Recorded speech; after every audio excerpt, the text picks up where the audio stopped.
এখানে এফএফডব্লিউএস এর 2 দিনের যে ওভারস্ট্যান্ডিং পয়েন্ট ভাই, সেটা দেখে আমি হতাশ। দেখেন ভাই, দুইটা বাংলাদেশি টিম, তারা কিন্তু 16 এবং 17 নম্বরে। কিছু বলার নাই ভাই। এখন অনেকেই বলবে ইন্টারন্যাশনাল পর্যায়ে তারা প্রথম, বা তাদের কেবল শুরু যাত্রা। ভাই একটা কথা বলি, এই যে 6 নম্বর টিমটা নোভা লিজেন্ড, এরা একদিন 6টা ম্যাচ খেলে 87 পয়েন্ট। আবার এই যে 10 নম্বর টিমটা, এদের দেখেন ভাই, এরাও তো প্রথম। এদেরকে আগে কখনো দেখছেন ইন্টারন্যাশনাল পর্যায়ে খেলতে? কোনো কিছু বলার নাই ভাই। আমাদের টিমগুলো কি করতেছে ভাই? তাদের ফায়ার পাওয়ার ভালো, তাদের আইকিউ ভালো, কিন্তু তারা ভাই নার্ভাস। তারা ফাইট নেয় না।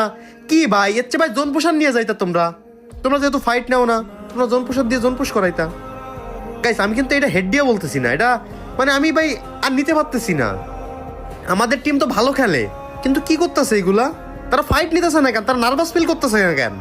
তারা তাদের সেরাটা কেন দিতেছে না? এটা বুঝতে পারতেছি না।